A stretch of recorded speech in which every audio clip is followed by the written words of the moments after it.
Hello everyone, আসসালামু আলাইকুম। Welcome back to my channel. আশা করি সবাই অনেক ভালো আছেন। চলে আসলাম নতুন একটি রেসিপি নিয়ে। আজকে শেয়ার করব রাইস কুকারে পারফেক্টভাবে ভুনা খিচুড়ির রেসিপি। আশা করি আজকের রেসিপিটি আপনাদের ভালো লাগবে, আর ভালো লাগলে অবশ্যই লাইক এবং শেয়ার করবেন, আর চ্যানেলে নতুন থাকলে অবশ্যই সাবস্ক্রাইব করে পাশে থাকবেন। ভুনা খিচুড়ি রান্না করার জন্য এখানে আমি 1 কেজি পোলাওর চাউল নিয়েছি।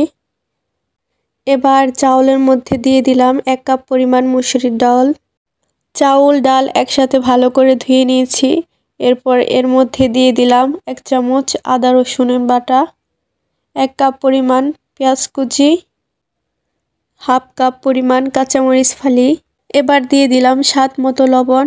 এখানে আমি 2 চামচ লবণ দিয়েছি।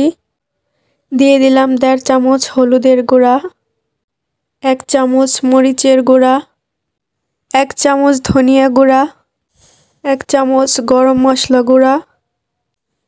এবার দিয়ে দিলাম পরিমাণ মতো রান্নার সয়াবিন তেল। এখন সব কিছু একসঙ্গে ভালো করে মাখিয়ে নিচ্ছি হাত দিয়ে।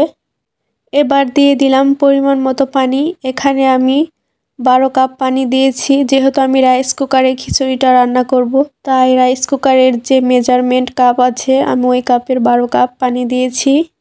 ফিরে আসলাম 10 মিনিট পর, আবারও নেড়ে নেব। যেহেতু আমি ঠান্ডা পানি দিয়েছি তাই বলক উঠতে সময় লাগছে।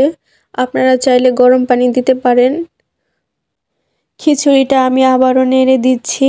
একটু পর পর নেড়ে নিতে হবে, নয়তো নিচে লেগে যাওয়ার সম্ভাবনা থাকে। এখন এটা ঢাকনা দিয়ে রেখে দেব। ফিরে আসলাম 20 মিনিট পর, আবারও নেড়ে নিচ্ছি। এখন ঢাকনা দিয়ে দমে রেখে দেব কিছুক্ষণ। তৈরি হয়ে গেল কোনো ঝামেলা ছাড়া ঝটপটভাবে রাইস কুকারের ভুনা খিচুড়ি রান্না। আপনারা দেখেই বুঝতে পারছেন কতটা পারফেক্ট হয়েছে খিচুড়িটা। খেতেও বেশ মজা হয়েছে। আপনারাও রেসিপিটি ফলো করে বাসায় খুব সহজেই ভুনা খিচুড়ি রান্না করতে পারেন। চলে আসবো নতুন কোনো রেসিপির ভিডিও নিয়ে। সবাই ভালো থাকবেন। আল্লাহ হাফেজ।